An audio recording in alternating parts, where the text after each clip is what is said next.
So I want to talk with you guys today about this spiritual battle that's been going on because it really freaks me out. It does. And I actually started this channel. This is the first full-length video I'm putting here on my channel, Chrysalis Connections. I started this channel to dive into what is going on and what we can do about it. And what we can do about it, not just with things we can do physically, but things that we can do spiritually. And how we can be praying about all of this, because I do not believe that this is going to end with us having absolutely no rights. I believe that this is a wake-up call. And I'm going to do my very best to leave politics out of it. I try not to bring politics into things I talk about online, but I feel like sometimes it may be a little bit difficult because the lines are going to be blurred. So please don't take offense. This is just my opinion. I'm just a person with an opinion here. I'm not trying to condemn anybody who believes differently than me. That's not the goal of my channel here. So I want to introduce myself real quick. First off, my name is Catherine Adams. I'm a manifestation coach. That's actually my job. I have another channel. I'm also a mom. I'm a fiance. I've got 2 teenage girls. We live in Texas in the country near a gorgeous lake, and we have a really happy little life. I love our little life, you know, and now my daughters are getting older. And so I think more and more about what the world's going to be like when they enter adulthood. And it looks really scary. I mean, in Texas, they recently passed a law that says that employers are no longer required to allow construction workers to have water breaks during 8-hour shifts in the Texas heat. I wish I was making this up. It sounds fake. It's not. And I believe it's Alabama where they're currently attempting to repeal pregnant women's rights to accommodation in the workplace. So if a woman is pregnant, 9 months along, about ready to pop any day, and she's poor, so she's doing the very best that she can. She's working up until the day she gives birth. And her employer says, hey, you see all those 60-pound bags of dog food over there? I want for you to go move 20 of them for me to the other side of the building. And if she says no, she can get terminated, and she can't get unemployment. It's unfathomable to me that someone would even have the concept of wanting a law like this to be passed in the first place, or to take away something that seems incredibly necessary. And I was talking about this with somebody recently, and they said, come on, what construction manager or boss or whatever, foreman, is going to deny his workers the right to drink water during the heat in Texas? And I literally am stunned that they would even say this. I have been in a lot of workplaces where if we were not legally entitled to taking the breaks that we were, there's no way our bosses would have given them to us. Even when I was working a certain job in the government, the last thing that they would have ever done is be like, yeah, that's cool, go take a break. Except for the fact that they were legally required to allow us to, and they still tried to short us on that. So absolutely, there are people in the world who would delight in doing that to somebody who's suffering in the heat. Look at what's going on around the world right now. So many things are happening right now that if you had asked me 2 years ago if this would ever happen, I would have said that no, obviously not. If you'd asked me a year ago, I would not have believed you. That's how quickly things are changing.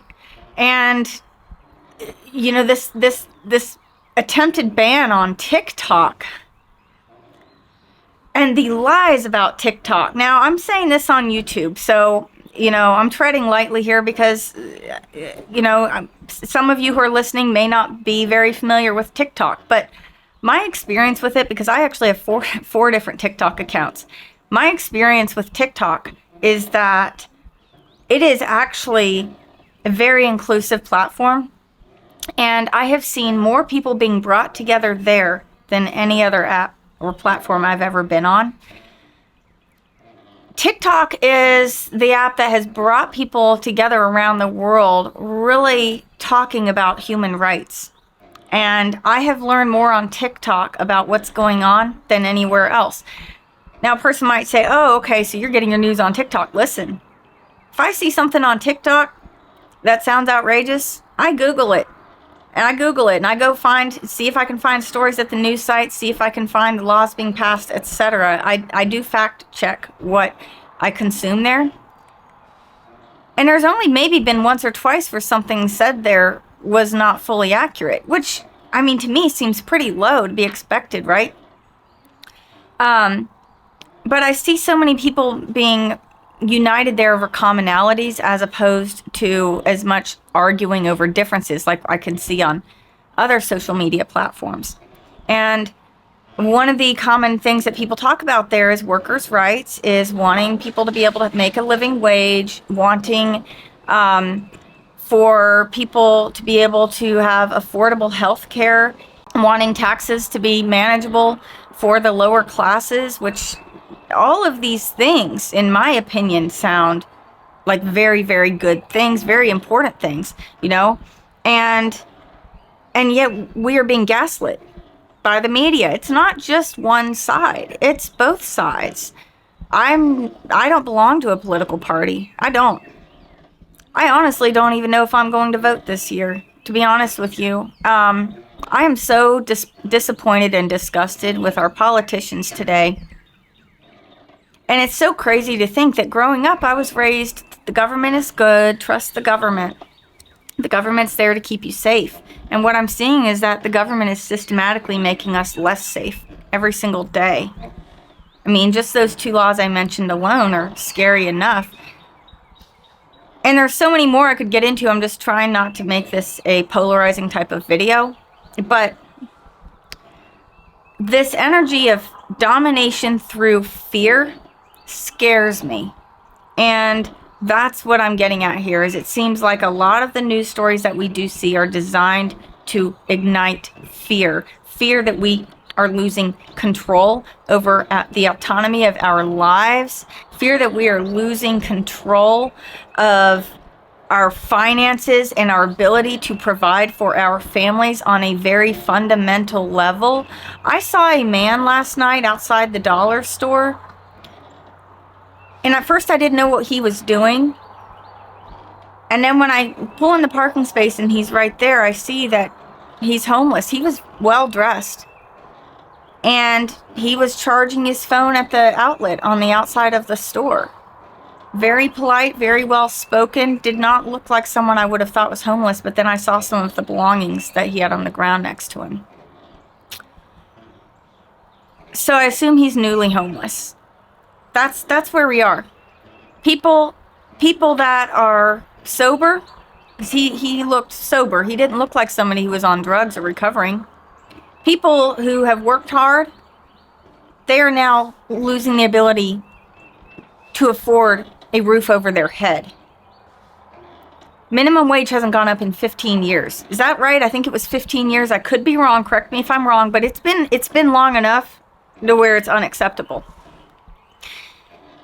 And I don't believe that this would be nearly as intense as it is if it was not for the fact that people have begun to wake up. After 2020, so many people had time for the first time in their adult lives to pause and actually think. They were at home, they were able to think, they were really able to think about what they want, they were able to spend quality time more than they had probably ever spent with their families before at home. And then many of them were able to work remote for a while after that. Now a lot of them are being forced back to the office for no reason at all. Now they're going to have to spend their money on transportation again, and that time transporting that they could spend with their families or to just manage their lives, they've had that stolen from them.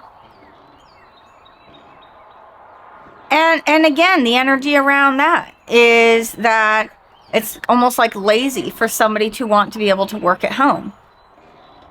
But I don't ever see a news story calling these corporations greedy for forcing the workers back to the office. I don't see a news story saying, oh, they're going to compensate these workers for the transportation costs, parking fees, toll fees, riding the subway, gas. No, they're not going to do that. So it's why does nobody in the mainstream media ever really seem to criticize the people that have the puppet strings? It's the people who are on the puppet strings that are criticized for not dancing fast enough. It's spiritual. It is spiritual. It is oppression. And And the reason that they're trying to cause people to be afraid is they don't want us to know how much power we have, number one. Number two, they don't want us to know how close we are. You see, because now that we are all waking up, not just spiritually, but waking up to the truth of what has been happening around us, the blinders are off of our eyes. We can't unsee what we have seen. There's no way. I will never forget what I know now. Never. And I will never look at the government the same again. I will never trust the government ever again. I do believe that we need to pay very close attention to people's voting records and see if have they been standing up for our rights? You know, who's been paying them? You know, what organizations are they accepting donations from? I feel that's very important to pay attention to, because, you know, some people will literally say that they stand for one thing, but if you look at their voting record and who they accept money from, it's an entirely different story. They're Trojan horses. And it's starting to look a lot like a lot of religious beliefs are being brought into government as well. And now this is a fine line for me to bring up in this video. I'm sure some people could say, well, you know, if you're spiritual, don't you want for the government to follow, like, you know, Christian laws or whatever? No. I believe that government and church should be very separate, because when it's not, that is when spiritual dominance can really become a legal thing. I feel that it should be separate. I feel that we should respect everybody's beliefs. I believe in God. I believe in who Jesus is. I think he's awesome, right? I'm not a Christian, though. I'm not a Christian. I'll probably do a video about my experience growing up Christian at some point.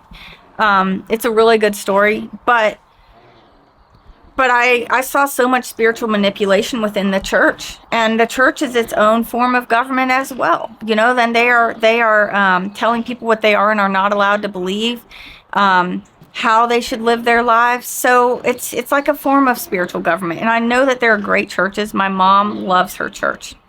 I choose to not go because, you know, I'm not a Christian, and I want to be able to have my own independent relationship with God without having outside influences, right?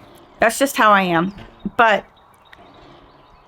I think it's very important for people to be able to believe how they want to believe, even if I disagree with them. One of my very best friends, we get along in a lot of ways about spiritual things, but then there's some other things that we're opposites on. And from an outside point of view, we look like we would never be close friends. But we really are, because we look beyond the outside. We look at who they are in the heart. And she's an absolutely incredible person. My other best friend, she just converted to a religion that a lot of the people that I grew up with would have despised. And she's an absolutely beautiful, lovely person, and I feel like she has an incredibly close relationship with God, and she inspires me. You know, again, you know, it's so important to focus on the commonalities that we have as opposed to the differences, because God manifests himself in so many different ways. God is unlimited. God is not limited just to one group of people or just to one religion. God is bigger. God is bigger than a book. God is bigger than a religion. And God is bigger than all of the BS that's happening right now, both spiritually and politically. God's bigger than that. And when we fall into the trap of being afraid and fearing what they can do to us, fearing what they can take away from us, all of that, we're literally weakening ourselves. That's what they want. That's what they want. They want to dominate us, because when we are afraid, we're very easy to dominate us. So if they can make us afraid, they are weakening us. If they divide us, they weaken us. And then we don't have any power. It's kind of like if you have a vehicle and you want to drive it somewhere, but then you take the whole vehicle apart. All the parts are separate. It won't work. We need to be united on this. And the way we become united is to focus on the good in other people. Focus on the commonalities that we have. Focus on the heart of somebody, not what they look like or sound like on the outside. I mean, even politically, you know, like I have some great friends that believe very differently than I politically, and we're great friends. You know, I mean, it's okay to think differently from people, because you can still respect them And that's another thing that makes me sad to see, is there seems to be a very strong lack of respect for others. What makes America awesome is our differences in opinions. What makes America awesome is that we are that melting pot. You know, I believe that our differences can also make us strong. We can bring new points of view to the table. This is a good thing. So where does change happen? It happens within. That's where it starts, right? Change starts within. So when we get clear within ourselves that we will not be dominated, that we will prevail, the truth and the light will prevail, love will prevail, God will prevail. Let's get clear on that, right? And then we're going to know the next steps to take, right? The next steps are going to be shown to us. The Bible says, ask and you will receive, seek and you will find, knock and the door will be opened unto you. So when you are clear on the information that you need to receive, the next step that you need to take, when you are clear on your desire, you're going to be given the information that you need and shown the next steps to take. It's going to be okay, right? So don't allow that fear to intimidate you. You're so much stronger than that. All of us are. We are powerful people. So let's keep our heads up. Good things are coming up. This is just the labor pains to get us to really get clear on what we want and where we're going. That's all. Once we're clear, things are going to move really quickly. That I know. So keep your head up. You got this. Let me know what you think. And I hope y'all have an awesome day. Bye.